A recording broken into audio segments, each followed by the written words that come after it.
Guten Tag, hier sind die Nachrichten für Deutschlernende vom 5. September 2025. Häftling wollte aus JVA Waldheim fliehen. In der JVA Waldheim in Sachsen hat ein Häftling am Abend versucht zu fliehen. Er hatte einen Zaun überwunden, ist durch Stacheldraht gekrochen und auf eine Mauer geklettert. Die Polizei und die Feuerwehr sind gekommen. Schließlich ist der Mann in ein Sprungkissen der Feuerwehr gesprungen und hat sich leicht verletzt. Danach wurde er zurück ins Gefängnis gebracht und später in eine andere Anstalt verlegt. Für die Bevölkerung hat es keine Gefahr gegeben.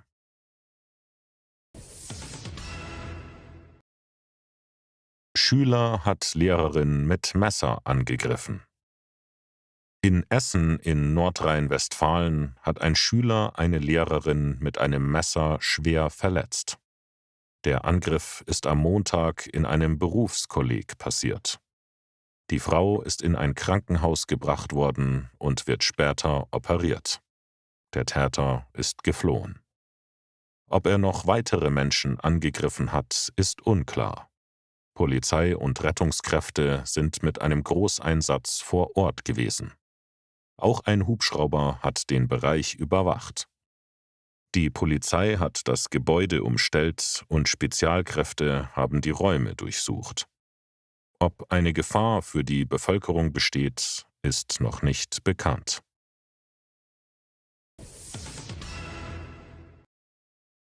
Hund überlebt grausamen Angriff. In einem Dorf bei Bautzen in Sachsen ist ein Hund schwer verletzt gefunden worden. Des Tieres stecken mehr als 40 Kugeln aus einem Luftgewehr. Ein 48-jähriger Mann steht im Verdacht, den Hund über längere Zeit beschossen zu haben. Die Polizei ermittelt wegen Verstoßes gegen das Tierschutzgesetz. Der Hund mit dem Namen Keks hat 3 Operationen überstanden. Einige Kugeln mussten im Körper bleiben. Dank vieler Spenden konnten die Eingriffe bezahlt werden. Polizistin nach Party entlassen. Eine Kommissaranwärterin ist entlassen worden, weil sie bei einer privaten Motto-Party in Dienstkleidung gefeiert hat. Sie hat dort einen Polizeipullover und eine Schutzweste getragen und so getan, als ob sie einen Gast festnimmt. Andere Gäste haben die Szene gefilmt. Das Verwaltungsgericht Düsseldorf hat entschieden, dass dieses Verhalten das Vertrauen in die Polizei stark geschädigt hat. Deshalb ist die Entlassung rechtmäßig gewesen. Das war's für heute mit den Nachrichten. Danke fürs Zuhören und bis morgen. Guten Tag, hier sind die Nachrichten für Deutschlernende vom 6. September 2025. Archäologen entdecken mittelalterliches Spielzeug in Freiburg. Im Freiburger Stadtteil Neuburg haben Archäologen kleine Spielfiguren aus Ton gefunden. Sie stammen vermutlich aus dem frühen 14. Jahrhundert. Die Funde sind für die Forschung neu. Bisher hatte man in Freiburg keine Werkstätten für Keramik entdeckt. Jetzt haben die Archäologen gleich 3 Töpferöfen und die Figuren gefunden. Grabungsleiter Bertram Janisch hat gesagt, der Fund ist etwas Besonderes. Er hat gezeigt, dass es im Mittelalter neben Krieg, Pest und Streit auch einen Alltag mit Spielen gegeben hat. Online-Shopping. Amazon bleibt Spitzenreiter. Immer mehr Menschen in Deutschland kaufen ihre Produkte im Internet. Dabei gibt es viele Anbieter, doch einer liegt klar an der Spitze. Amazon ist nach wie vor der wichtigste Online-Shop. Sehr beliebt sind aber auch eBay, Temu, Otto, Zalando, H&M, Mediamarkt und Shein.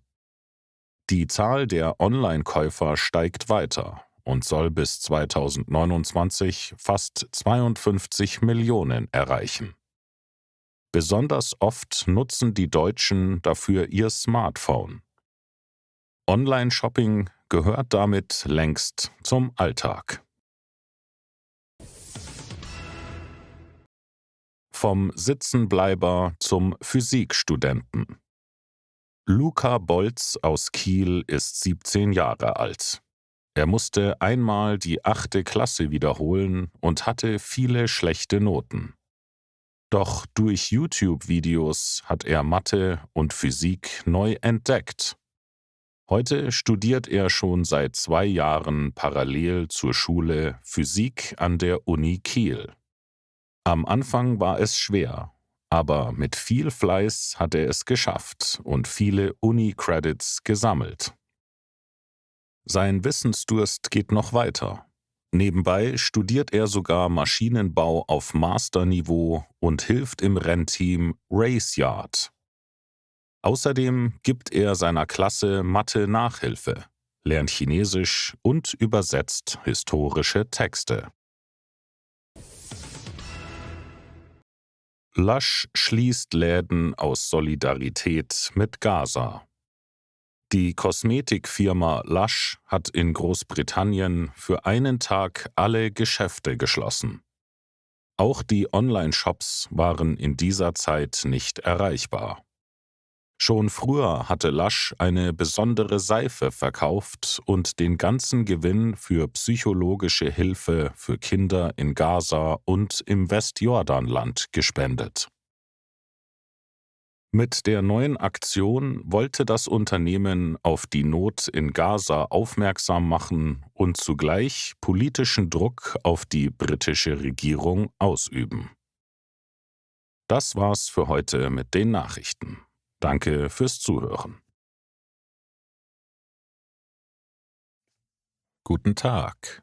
Hier sind die Nachrichten für Deutschlernende vom 9. September 2025. Mann 4 Tage im Aufzug eingesperrt. In Osnabrück ist ein Mann Mitte 70 4 Tage lang in den Fahrstuhl seines Wohnhauses eingesperrt gewesen. Er hat weder Wasser noch Essen bei sich gehabt und auch der Notrufknopf hat nicht funktioniert. Grund war eine defekte Sicherung. Da er kein Handy dabei gehabt hat, konnte er niemanden um Hilfe rufen. Der Mann ist gerettet worden, weil sein Sohn die Polizei alarmiert hat. Als die Beamten das Haus betreten haben, haben sie eine schwache Stimme aus dem Aufzugsschacht gehört und den Mann befreit. Der Mann war sehr schwach und hatte großen Durst. Er ist sofort ins Krankenhaus gekommen. Einige Wochen später hat er sich bei seinen Rettern bedankt und sie zu einer Tasse Kaffee eingeladen.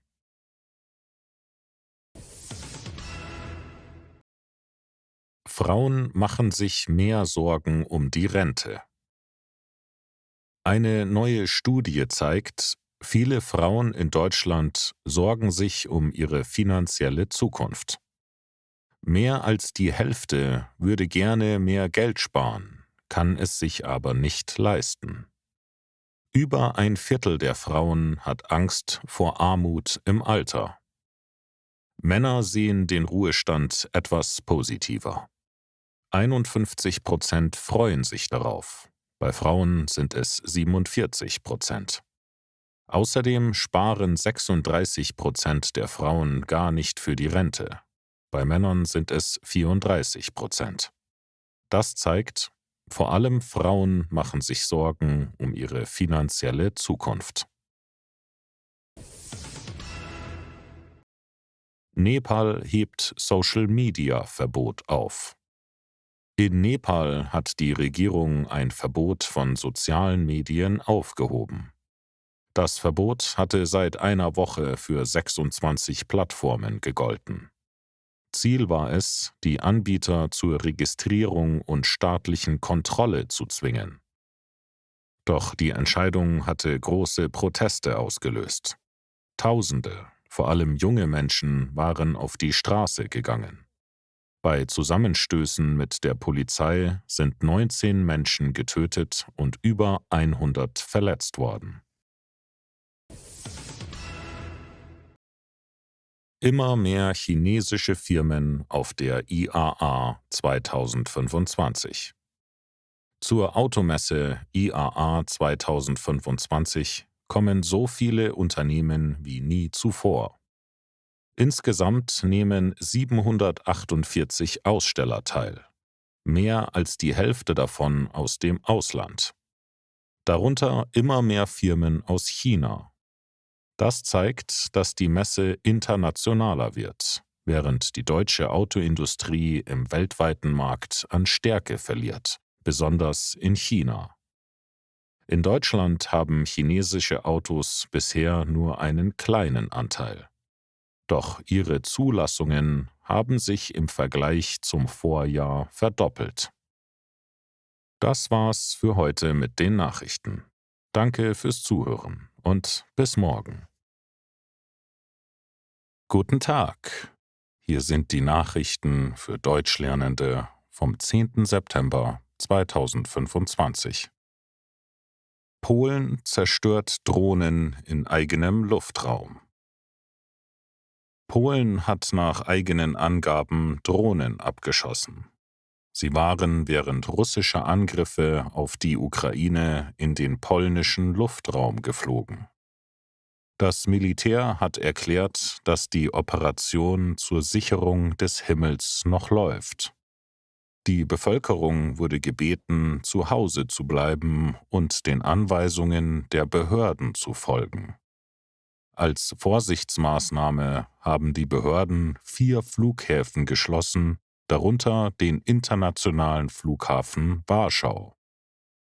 Es ist das erste Mal seit Beginn des Krieges, dass Polen im eigenen Luftraum gegen russische Flugkörper vorgegangen ist. In den letzten Wochen sind schon mehrfach Drohnen über Polen abgestürzt. Verletzt wurde dabei niemand. Apple stellt neues iPhone vor. Apple hat die neue iPhone-Generation präsentiert. Neben dem iPhone 17 gab es auch ein neues Modell, das iPhone 17R. Es ist besonders dünn, nur 5,6 mm, hat ein 6,5 Zoll Display und eine Kamera mit 48 Megapixeln. Das iPhone R gibt es nur mit eSIM. Eine normale SIM-Karte passt nicht mehr hinein. Apple verspricht, dass der Akku trotzdem einen ganzen Tag hält, obwohl das Gehäuse sehr dünn ist. Außerdem hat Apple neue Uhren und AirPods Pro vorgestellt.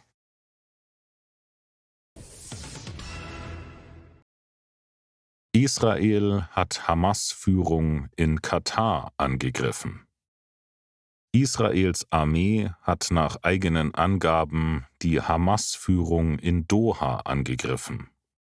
Nach einer Explosion war eine große Rauchwolke zu sehen. Es war der erste Angriff auf Katar seit über 50 Jahren. Katar hat erklärt, dass Wohngebiete getroffen worden sind. Die Regierung hat den Angriff stark verurteilt.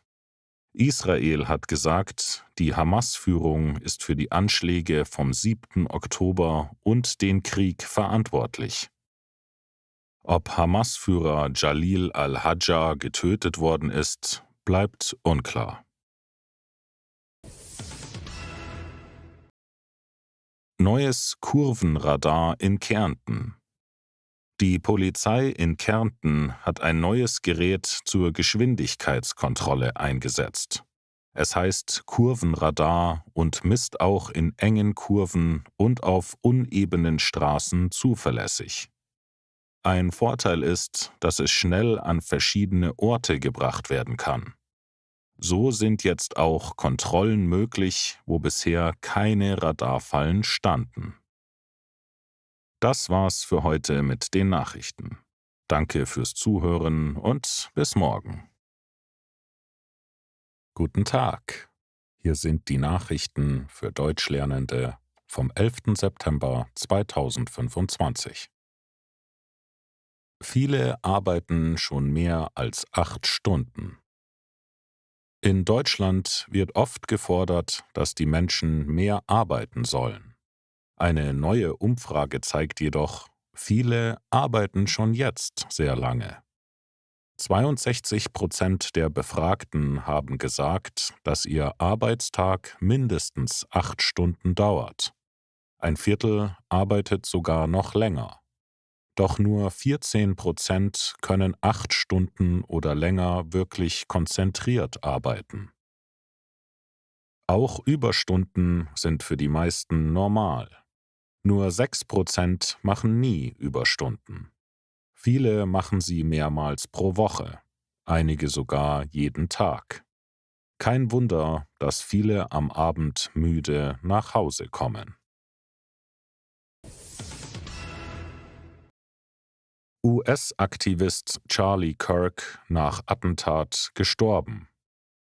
Der bekannte konservative Aktivist Charlie Kirk ist nach einem Attentat gestorben. Das hat US-Präsident Donald Trump am Mittwoch mitgeteilt. Kirk war bei einer Veranstaltung an einer Universität in Utah angeschossen und in eine Klinik gebracht worden. Die Hintergründe sind noch unklar. Kirk hat die Studentenorganisation Turning Point USA gegründet. Er hat eine wichtige Rolle gespielt, junge Wähler für Trump zu gewinnen. Seine Veranstaltungen an Universitäten haben oft viele Menschen angezogen.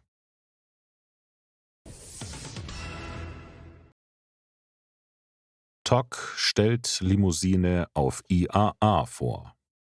Der türkische Elektroautohersteller TOG will nach Deutschland expandieren. Auf der Automesse IAA in München hat das Unternehmen die neue Limousine T10F präsentiert. Ab Ende September kann man den T10F und auch den SUV T10X bestellen. Die Limousine bietet bis zu 610 Kilometer Reichweite und soll mit Modellen wie dem VW ID.7 konkurrieren. Preise sind noch offen. Das war's für heute mit den Nachrichten. Danke fürs Zuhören und bis morgen. Guten Tag. Hier sind die Nachrichten für Deutschlernende vom 12. September 2025. Bolsonaro nach Putschversuch verurteilt. Brasiliens Ex-Präsident Jair Bolsonaro ist zu mehr als 27 Jahren Haft verurteilt worden. Das oberste Gericht hat gesagt, er hat nach der Wahl 2022 mit Verbündeten einen Putschversuch gegen Präsident Lula geplant. Am 8. Januar 2023 haben seine Anhänger den Kongress, das Gericht und den Präsidentenpalast in Brasilia gestürmt. Bolsonaro ist der erste Ex-Präsident Brasiliens mit so einem Urteil.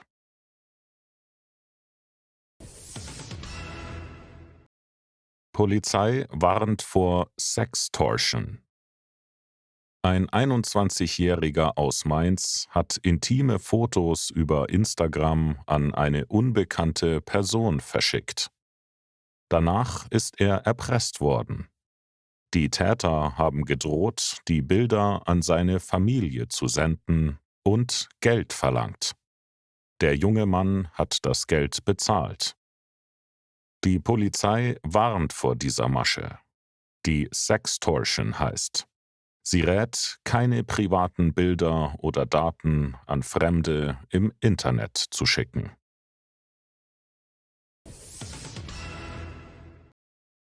AfD gewinnt im Ruhrgebiet an Stimmen. Am Sonntag ist die Kommunalwahl in Nordrhein-Westfalen. Laut Prognosen kann die AfD ihr Ergebnis von 2020 verdoppeln und rund 14% erreichen. Besonders im Ruhrgebiet wächst ihre Unterstützung deutlich. Auch Menschen mit Migrationsgeschichte engagieren sich für die Partei, etwa Mustafa Kutlu aus Bottrop. Er sagt, dass er lange für den deutschen Pass gekämpft und sich dabei ungerecht behandelt gefühlt hat. Früher hat seine Familie SPD gewählt. Heute verteilt er Flyer für die AfD. In Bottrop will Markus Mellerke für die AfD Oberbürgermeister werden. Die Partei hofft, mindestens in die Stichwahl zu kommen.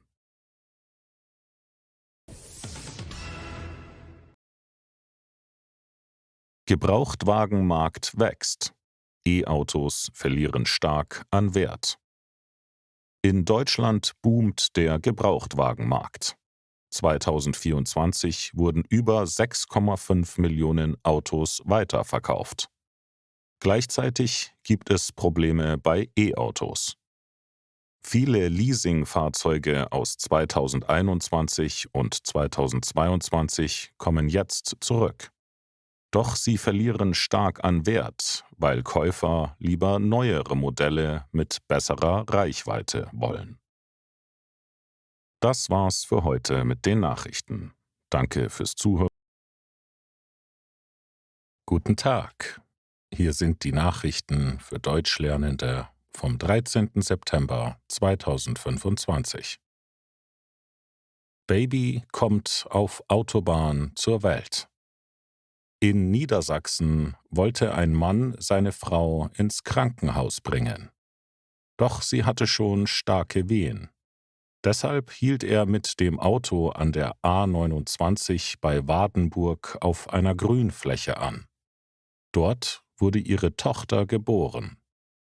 Laut Polizei geht es Mutter, Vater und Kind gut.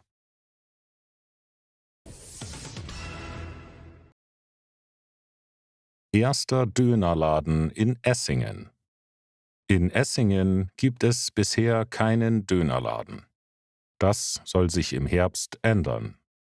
Jugendliche haben eine Petition gestartet und 5.400 Unterschriften gesammelt.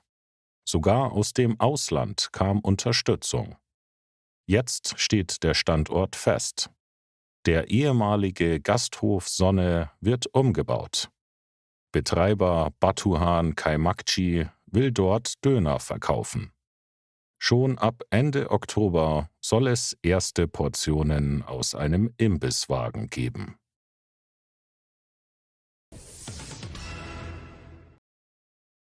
Fast 100.000 Hundertjährige in Japan.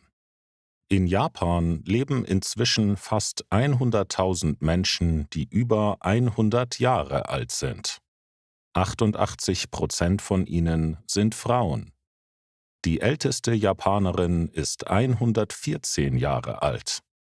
Weltweit am ältesten ist jedoch eine Britin mit 116 Jahren. Japan hat immer weniger Einwohner. Die Zahl der Menschen geht stark zurück. Die Gesundheitskosten steigen. Die Regierung will deshalb mit familienfreundlichen Maßnahmen helfen. Deutsche Bahn plant weitere Sanierungen. Die Deutsche Bahn will pünktlicher werden und modernisiert dafür stark genutzte Bahnstrecken. Nach der Riedbahn folgt 2026 die Strecke Unkel-Wiesbaden. In Baden-Württemberg und Rheinland-Pfalz sollen 5 weitere Strecken zwischen 2028 und 2034 saniert werden, jeweils mit monatelangen Sperrungen. Eigentlich sollten die Strecken danach 5 Jahre baufrei bleiben, doch neue Baupläne könnten dieses Versprechen brechen. Das war's für heute mit den Nachrichten. Danke fürs Zuhören. Guten Tag.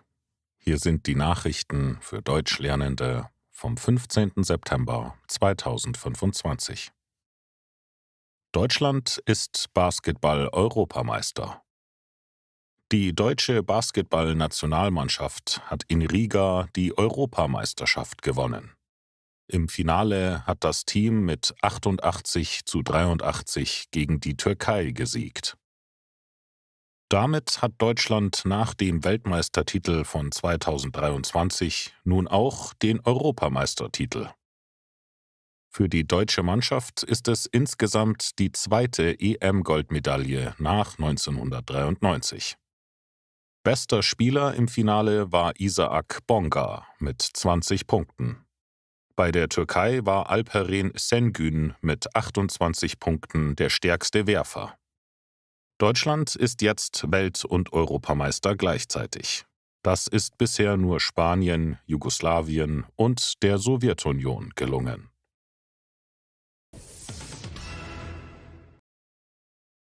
USA wollen Frist für TikTok verlängern. In den USA läuft die Frist für die chinesische App TikTok bald ab. Eigentlich muss die Firma ByteDance TikTok in den USA bis zum 17. Dezember verkaufen oder beenden. Präsident Trump hat die Frist schon mehrmals verlängert. Nach Gesprächen zwischen den USA und China könnte es jetzt erneut eine Verlängerung geben. Politiker in den USA haben Sorge, dass TikTok Daten von Bürgern sammelt und für Spionage genutzt wird. Ein Verkauf von TikTok ist schwierig. Der Algorithmus darf nur mit Zustimmung der chinesischen Regierung an eine US-Firma weitergegeben werden.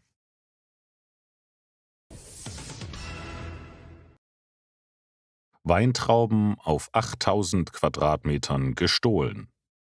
In Gundheim haben Unbekannte ganze Weinberge leergeräumt. Betroffen sind rund 8000 Quadratmeter mit Trauben. Der Schaden geht in die Tausende Euro. Die Polizei sagt, die Täter sind vermutlich mit einem Erntefahrzeug und mehreren Transportern gekommen. Die Tat muss zwischen dem 6. und 14. September passiert sein.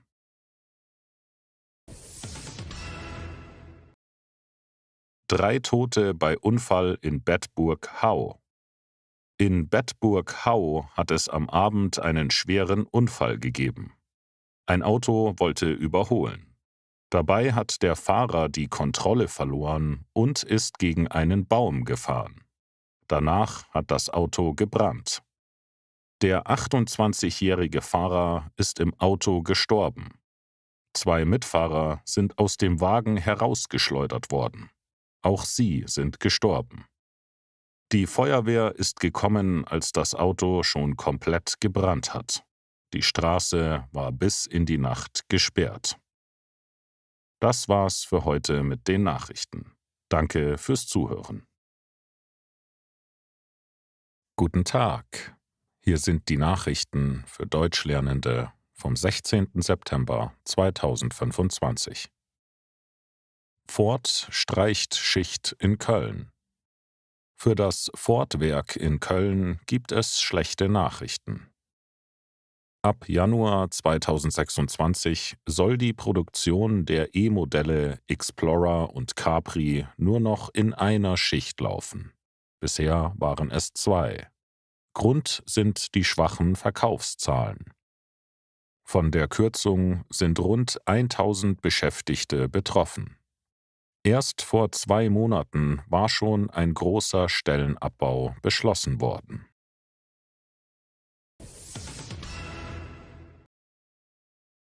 Goldpreis auf Rekordkurs. Der Goldpreis ist weiter gestiegen. Eine Unze kostet jetzt mehr als 3.600 US-Dollar. In den letzten 6 Monaten hat sich der Preis um 25% erhöht. Anleger freuen sich über den Anstieg. Doch wer Gold-ETCs gekauft hat, hat weniger Gewinn gemacht. Der Grund ist der Wechselkurs zwischen Euro und Dollar. Experten warnen, dass Gold zwar eine sichere Anlage bleibt, aber solche Risiken muss man beachten.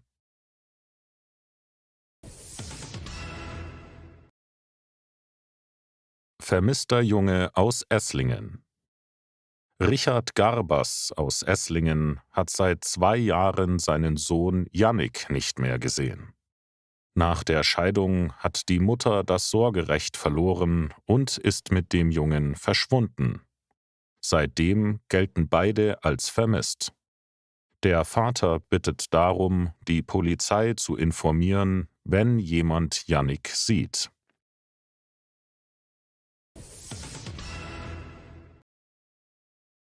Hohe Abschleppkosten in Tübingen. Ute Schmidt aus Reutlingen hat Anfang August in den Ferien in Tübingen auf einem privaten Schulparkplatz geparkt. Ihr Auto wurde abgeschleppt. Für die Abholung musste sie am Sonntag 524 € zahlen. Unter der Woche hätte sie 464 € zahlen müssen. Sie findet das Abzocke. Die Stadt sagt, dass der Parkplatz an Lehrkräfte vermietet ist, auch in den Ferien. Auch der ADAC erklärt, dass die Kosten nach dem Gesetz richtig sind, aber sehr teuer. Das war's für heute mit den Nachrichten. Danke fürs Zuhören.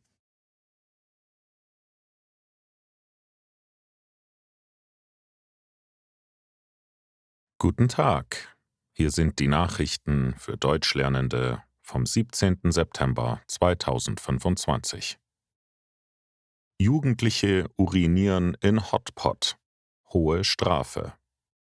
In Shanghai haben 2 17-Jährige in einem Restaurant in einen Topf mit Brühe uriniert. Sie waren betrunken und haben ein Video davon ins Internet gestellt. Wegen des Vorfalls hat ein Gericht entschieden, dass die Jugendlichen und ihre Eltern rund 2,2 Millionen Yuan zahlen müssen. Damit soll der Schaden für das Restaurant und dessen Ruf ersetzt werden. Das Restaurant hat allen Gästen, die in dieser Zeit dort gegessen haben, das Geld zurückgegeben. Außerdem hat es alle Kochgeräte ersetzt und gründlich gereinigt. Viele Haushalte in Deutschland haben Probleme mit unerwarteten Kosten. Viele Haushalte in Deutschland haben finanzielle Probleme. Das hat das Statistische Bundesamt mitgeteilt. Fast 1/3 konnte im Jahr 2024 unerwartete Kosten von 1.250 € nicht bezahlen. Zum Beispiel für eine Autoreparatur oder ein kaputtes Haushaltsgerät. Auch Rechnungen für Strom oder Gas sind für viele schwierig. 4,2 Millionen Menschen lebten in Haushalten, die im letzten Jahr ihre Rechnungen nicht pünktlich zahlen konnten. Das waren etwa 5% der Bevölkerung. Bei Mietern war der Anteil noch höher, 6,4%. Kritik an Stefan Raabs TV-Comeback. Stefan Raab ist mit einer neuen Show auf RTL zurückgekehrt. Doch viele Zuschauer haben enttäuscht reagiert. In sozialen Medien wurde viel geschrieben, dass seine Witze alt sind und er soll lieber im Ruhestand bleiben. Auch waren viele Menschen wütend, weil Raab in seiner Show schlecht über Bundespräsident Steinmeier gesprochen hat.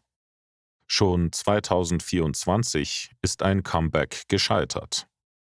Ob die neue Sendung Erfolg hat, bleibt offen. Immerhin sind die Quoten diesmal gut gewesen.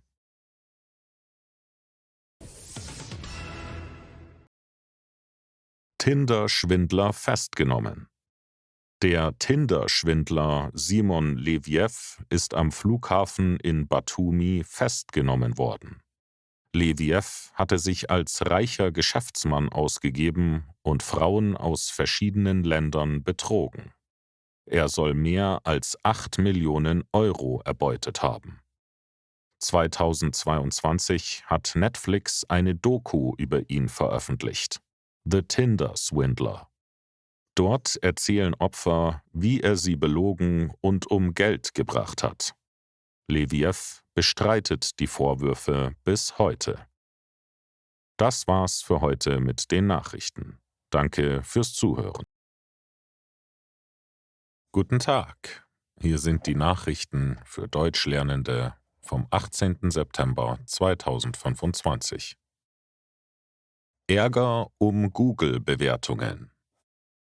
Immer öfter haben Unternehmen gegen schlechte Google-Bewertungen geklagt. Für die Verfasser kann das teuer werden.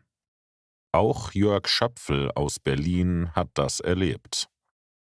Er hat 2023 einem Therapeuten nur 3 Sterne gegeben. Ein Jahr später hat er Post von einem Anwalt bekommen. Er soll rund 1.000 Euro zahlen, wegen angeblicher Diffamierung.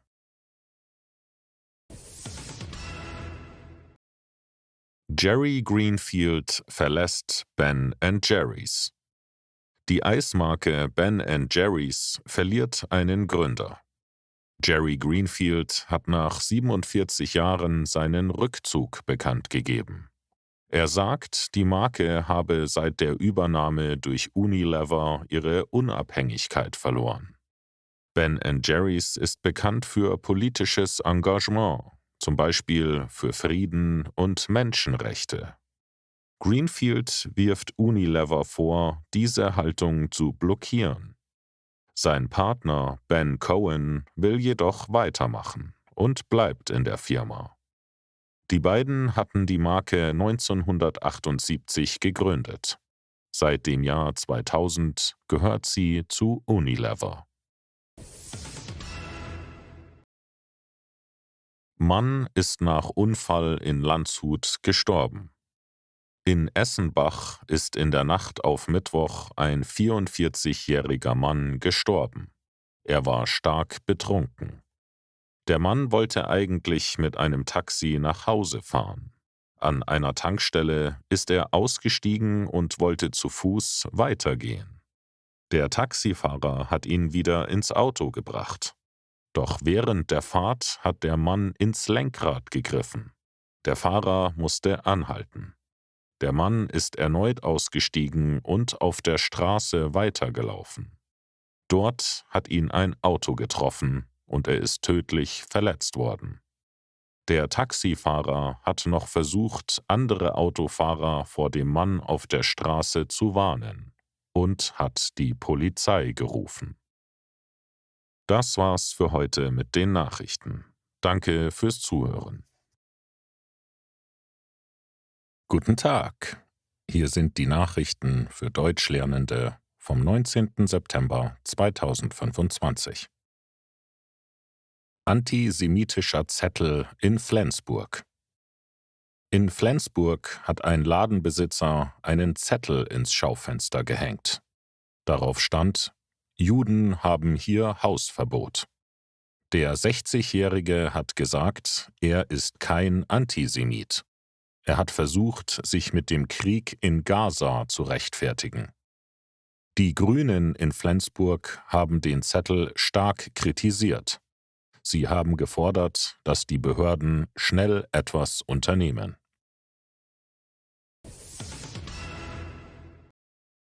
Notbremse in Hamburg gezogen.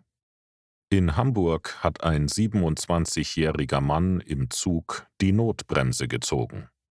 Er ist am Hauptbahnhof in einen Regionalzug nach Uelzen eingestiegen. Kurz nach der Abfahrt hat er gemerkt, dass er im falschen Zug sitzt. Darum hat er die Notbremse gezogen. Niemand ist verletzt worden. Für so eine Tat kann es eine Geldstrafe oder bis zu 1 Jahr Gefängnis geben. Österreichische Läuferin startet trotz Schussverletzung. Bei der Leichtathletik-WM in Tokio läuft Caroline Bredlinger heute über 800 Meter. Das gilt als Wunder, denn in ihrem Körper stecken noch 24 Splitter von einem Projektil. 2014 ist sie mit 13 Jahren in ihrem Dorf im Burgenland angeschossen worden. Ein betrunkener Mann hatte von einem Balkon aus in die Menge geschossen. Das Projektil ist an ihrem Beckenknochen zerbrochen. Ärzte haben entschieden, die Splitter im Körper zu lassen. Noch heute hat sie Schmerzen, besonders beim Sitzen oder Reisen. Trotzdem hat sie nie aufgegeben. Schon als Kind hat sie gedacht, kann ich noch laufen? Heute lebt sie ihren Traum und läuft bei ihrer ersten WM.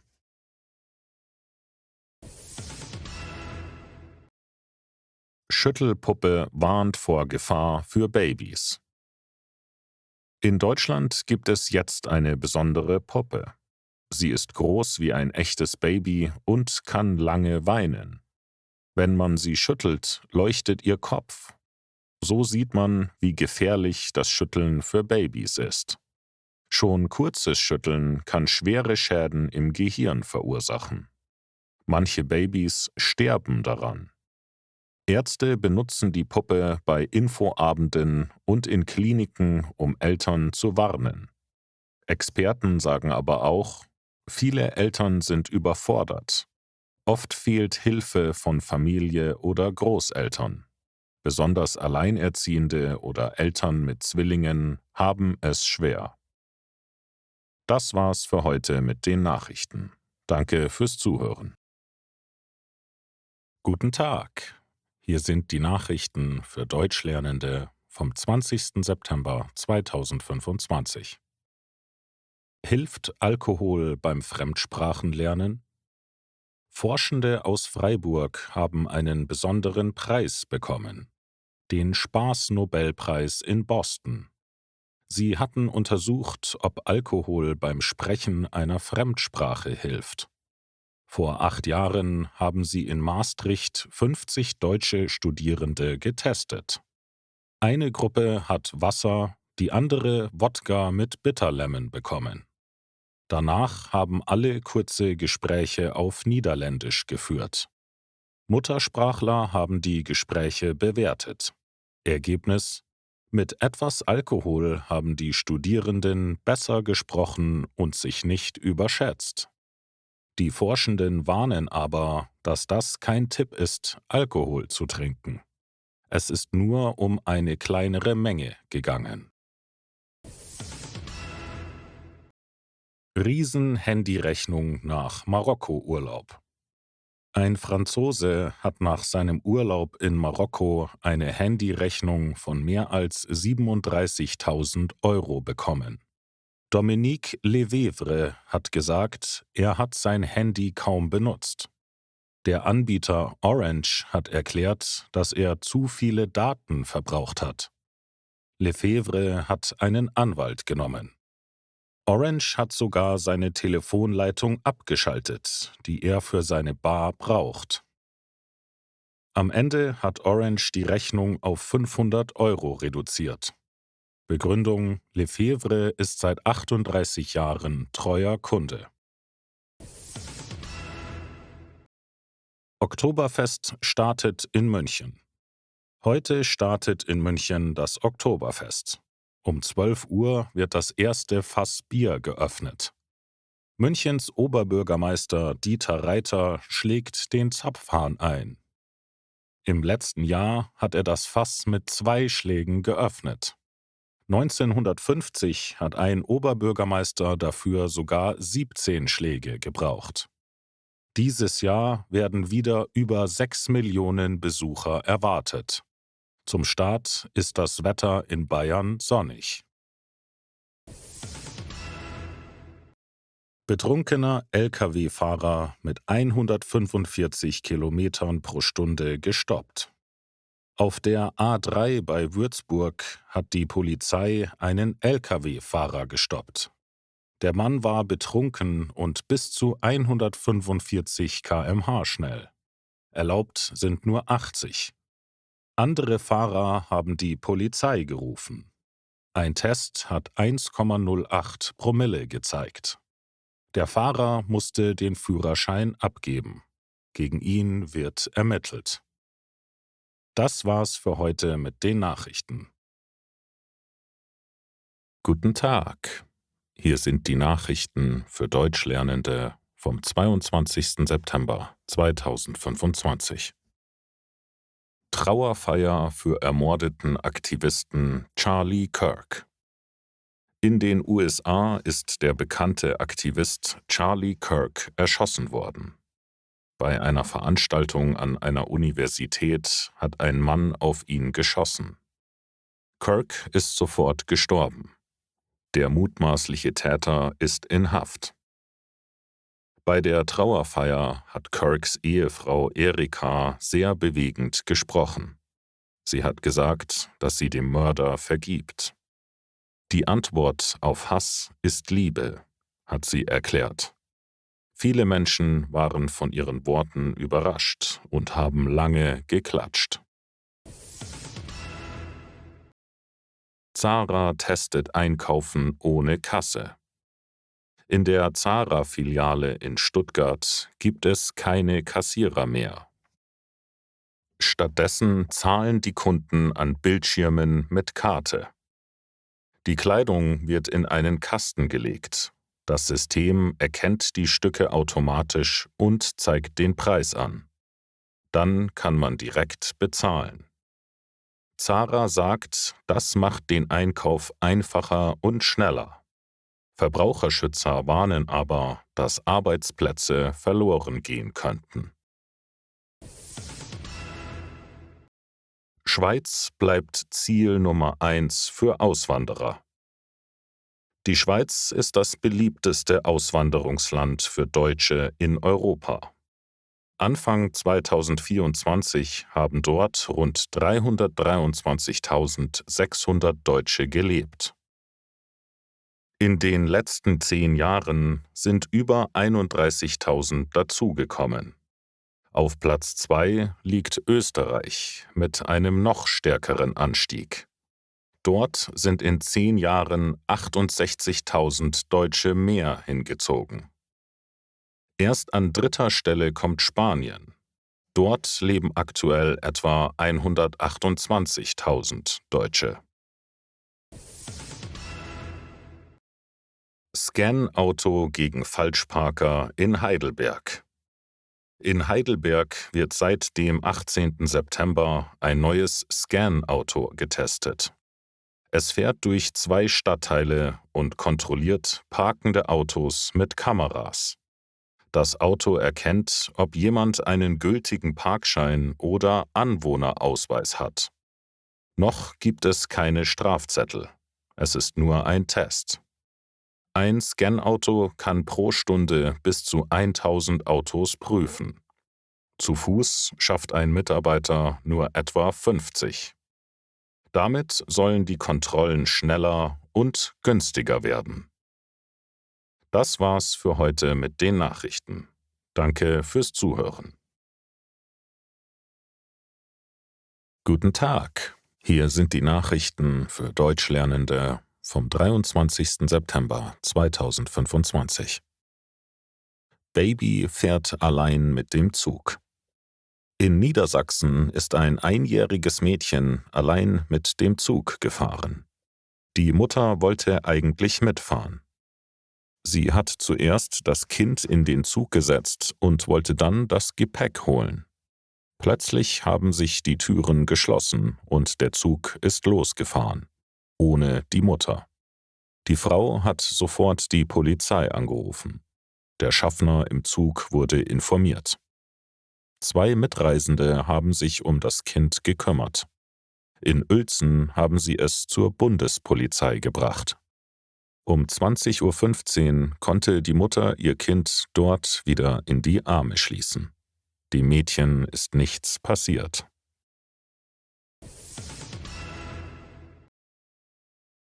Immer mehr Länder erkennen Palästina an. Mehr als 3/4 der UN-Staaten haben Palästina als eigenen Staat anerkannt. Am Montag hat auch Frankreichs Präsident Emmanuel Macron die Anerkennung verkündet. Belgien ist kurz danach gefolgt. In den letzten Tagen haben auch Australien, Portugal und Großbritannien Palästina anerkannt. Die Entscheidung hat vor allem symbolische Bedeutung, zeigt aber eine klare Haltung im Nahostkonflikt. Israel steht dadurch international stärker isoliert. Die deutsche Regierung macht dabei nicht mit. Außenminister Wadefuhl hat erklärt, dass zuerst neue Friedensverhandlungen beginnen müssen.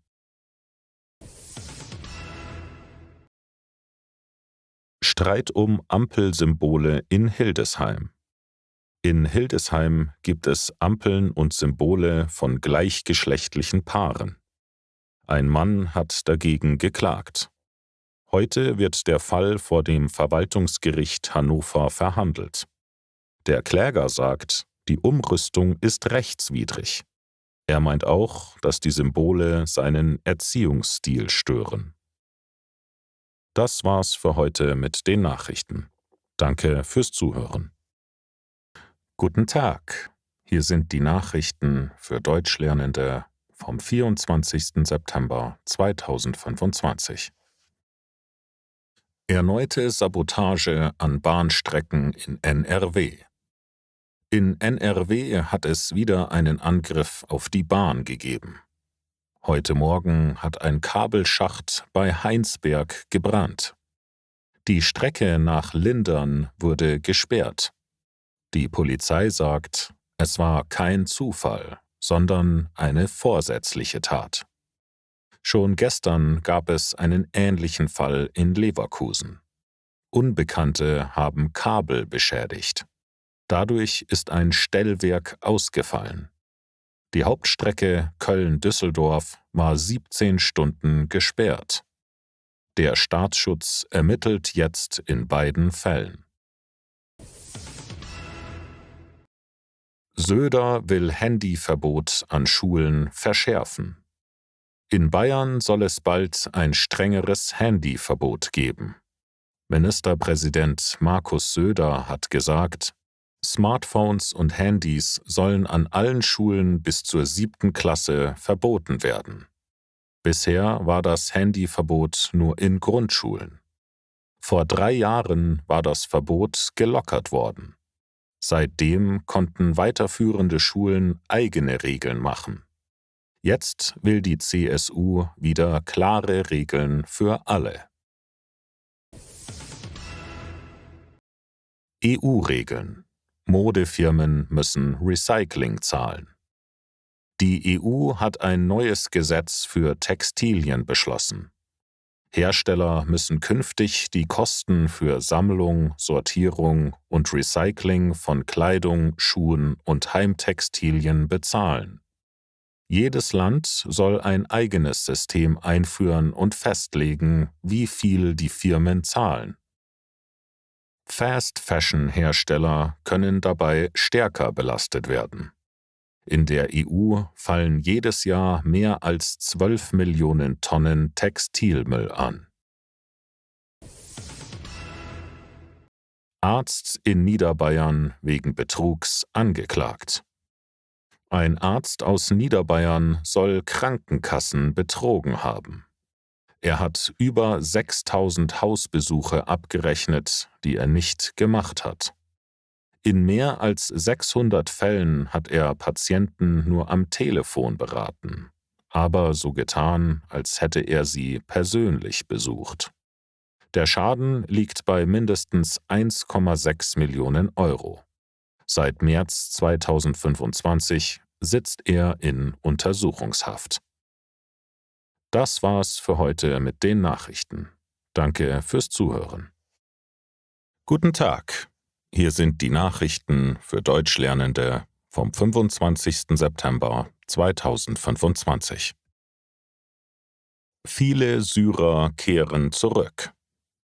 9 Monate nach dem Sturz von Bashar al-Assad sind laut UN schon 1 Million Syrerinnen und Syrer in ihr Land zurückgekehrt. Seit Dezember haben auch 1,8 Millionen Vertriebene in Syrien ihre Heimatorte wieder erreicht. Doch viele Häuser sind zerstört, Straßen und Infrastruktur sind kaputt und die Sicherheitslage ist unsicher. Der UN-Chef Filippo Grandi hat mehr Hilfe für den Wiederaufbau gefordert. Trotzdem leben noch über 7 Millionen Vertriebene in Syrien und 4,5 Millionen Geflüchtete im Ausland. Viele von ihnen wollen zurückkehren. Spanien schickt Schiffe zum Schutz von Gaza-Aktivisten. Aktivisten aus über 40 Ländern wollen mit Schiffen Hilfsgüter nach Gaza bringen und gegen die israelische Seeblockade protestieren. Die spanische Regierung hat angekündigt, Marineschiffe zu schicken, um die Sicherheit der Aktivisten zu schützen. Auch Italien macht das schon. Premierminister Sanchez hat gesagt, dass das Völkerrecht eingehalten werden muss. Israel hält jedoch weiter an der Seeblockade fest. Bankangestellte hat Geld gestohlen. Eine Bankangestellte aus München hat gestanden, fast 500.000 Euro gestohlen zu haben. Zusammen mit einem Mittäter hat sie den Plan gemacht. Am 25. Oktober 2024 hat sie in der Bank den Alarmknopf gedrückt und behauptet, 2 Männer hätten sie überfallen und verletzt. Das war aber nicht wahr. Von der Beute hat sie selbst 100.000 Euro bekommen. Ihr Mittäter hat einen Teil des Geldes in einer Matratze versteckt. Wo der Rest ist, bleibt unklar. Vor Gericht hat die Frau Reue gezeigt. Trotzdem wurde sie zu 3,5 Jahren Gefängnis verurteilt. Das war's für heute mit den Nachrichten. Danke fürs Zuhören. Guten Tag. Hier sind die Nachrichten für Deutschlernende vom 26. September 2025. Döner bleibt unverändert. In der EU bleibt der Döner so, wie wir ihn kennen. Der internationale Dönerverband aus der Türkei wollte eigentlich feste Regeln. Zum Beispiel nur Schaf- oder Rindfleisch, kein Putenfleisch. Viele in Deutschland waren dagegen. Auch die Regierung hat Einspruch eingelegt. Jetzt hat der Verband den Antrag zurückgezogen. So ändert sich am Döner nichts. Neues unbemanntes Kampfflugzeug aus Bayern. In Bayern wird ein neuer Kampfjet entwickelt. Er heißt CA-1 Europa und soll unbemannt fliegen. Bisher gibt es solche Flugzeuge nur in den USA und in China. Das Flugzeug soll fast so schnell wie der Schall fliegen und auch in feindlichen Luftraum eindringen können. Mehrere 100 Jets sollen gemeinsam fliegen. Das Flugzeug wird von der Firma Grob gebaut. Sie gehört seit diesem Jahr zum Münchner Unternehmen Helsing. Helsing entwickelt künstliche Intelligenz für das Militär.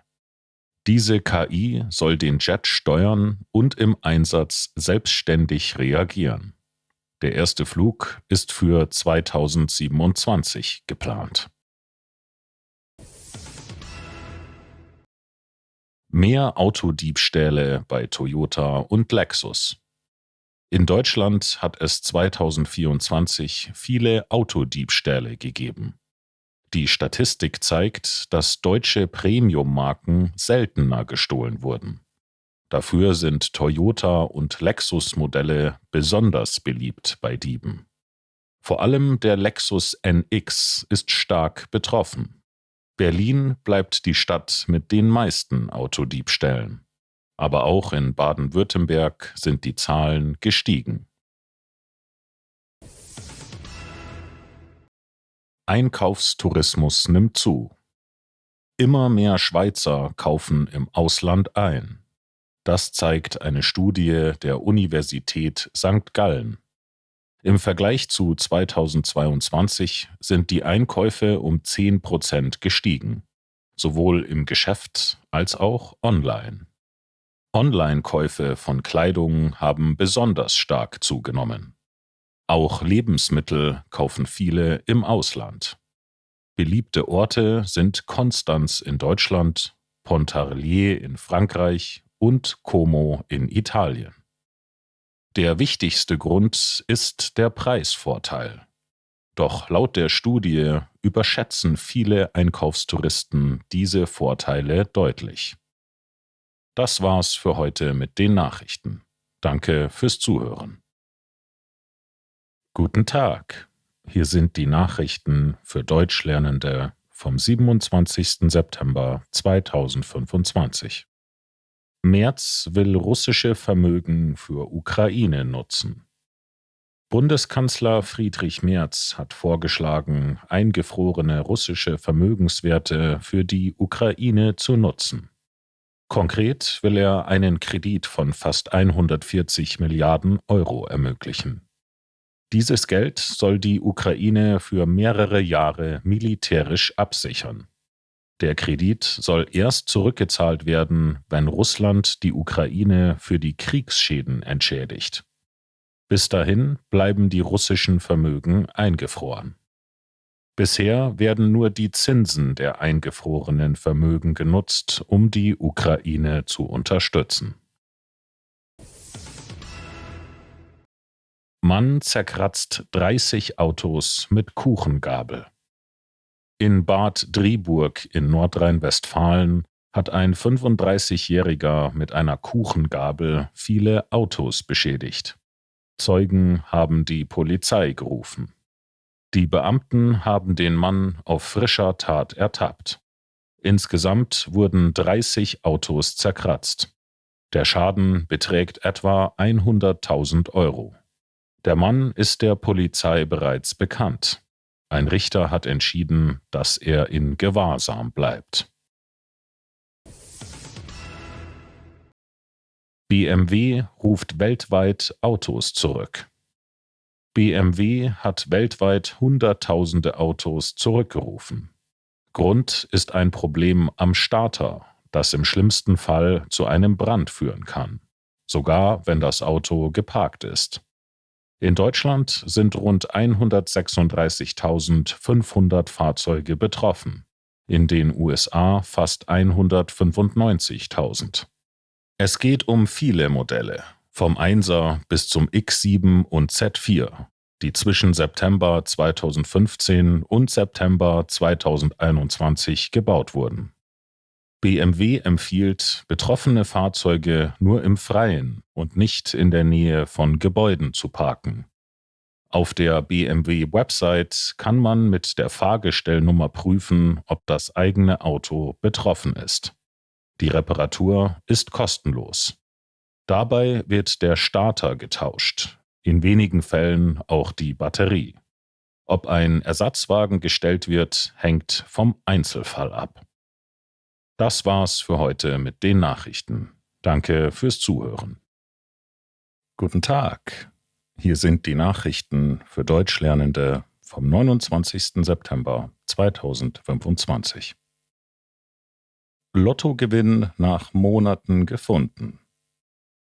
In Hessen hat ein Mann 15,3 Millionen Euro im Lotto gewonnen, aber erst ein halbes Jahr später seinen Gewinn gemeldet. Der Familienvater hatte am 29. März im Spiel 6 aus 49 6 richtige plus Superzahl getippt.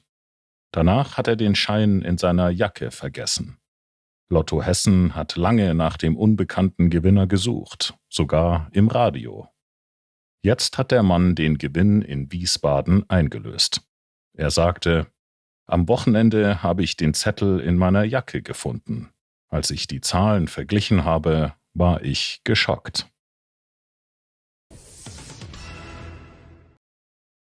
Rekordkürbis in Kleistorf. In Kleistorf in Brandenburg ist ein neuer Rekord aufgestellt worden. Beim Kürbiswiegen hat ein Riesenkürbis 1034,8 Kilo gewogen. Damit haben Züchter Michael Schade und Bernd Paul zum ersten Mal in Kleistorf einen Kürbis mit über 1000 Kilo präsentiert. In Deutschland liegt der Rekord bei 1052 Kilo. Er gehört einem Züchter aus Bayern. Weltrekord ist ein Kürbis aus den USA mit 1247 Kilo. Lufthansa will Stellen abbauen. Die Lufthansa will bis 2030 in der Verwaltung 4000 Stellen streichen. Viele Abläufe sollen digitalisiert und automatisiert werden. Gleichzeitig will der Konzern mehr Gewinn machen. Bis zu 10% vom Umsatz. Rindfleisch wird immer teurer. Die Preise für Rindfleisch in Deutschland steigen weiter. Für 1 Kilo Steak von guter Qualität muss man heute oft 40 bis 50 Euro bezahlen. Der Grund dafür: es gibt immer weniger Rinder. 2015 waren es noch 12,6 Millionen Tiere, heute nur noch etwa 10,3 Millionen. Dadurch werden auch weniger Rinder geschlachtet. Und nicht nur in Deutschland, auch in anderen europäischen Ländern gehen die Bestände zurück. Das war's für heute mit den Nachrichten. Danke fürs Zuhören. Guten Tag. Hier sind die Nachrichten für Deutschlernende vom 30. September 2025. Riesenübernahme bei Electronic Arts. Der Videospielhersteller EA soll für 55 Milliarden US-Dollar verkauft werden. Käufer ist ein Investorenkonsortium mit dem saudi-arabischen Staatsfonds und 2 US-Firmen. Eine davon gehört Jared Kushner, dem Schwiegersohn von US-Präsident Trump. Der Vorstand von EA hat zugestimmt. Die Übernahme soll Anfang 2026 abgeschlossen sein. Danach soll EA nicht mehr an der Börse gehandelt werden. EA ist bekannt für Spiele wie Die Sims, EA Sports FC und Battlefield.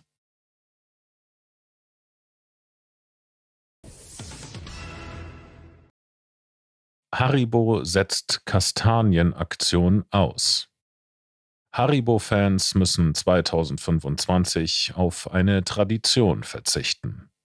Die beliebte Kastanienaktion fällt in diesem Jahr aus.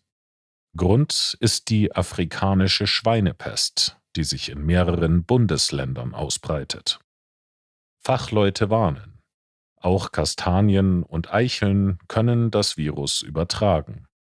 Haribo will jedes Risiko vermeiden und folgt den Empfehlungen der Behörden. 2024 hatten noch rund 20.000 Menschen Kastanien gegen Süßigkeiten eingetauscht.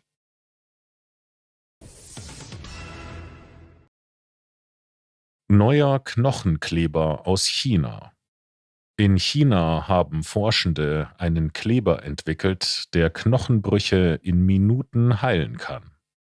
Bone O2 wird per Injektion gegeben und verbindet Knochen schnell und stabil. Ein Patient mit Handgelenksbruch war nach 3 Minuten versorgt. Normalerweise wäre dafür eine Operation nötig gewesen. Erste Tests mit 150 Menschen zeigen, es gibt weniger Infektionen. Bis zum Einsatz im Alltag sind aber weitere Studien nötig.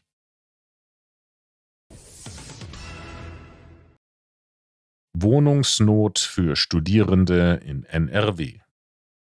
Kurz vor dem Wintersemester suchen in Nordrhein-Westfalen noch tausende Studenten eine Unterkunft. In Köln warten 2500 Studenten auf einen Wohnheimplatz. In Aachen und Jülich sogar rund 11.000 Menschen.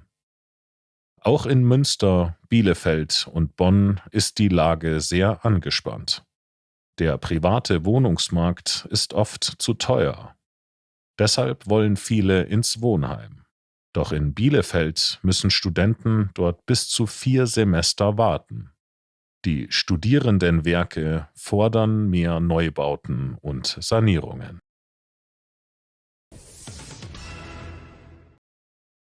Chinesischer Hersteller baut E-Autos in Brandenburg. Ein chinesischer Haushaltsgerätehersteller will in Brandenburg Luxus-Elektroautos bauen.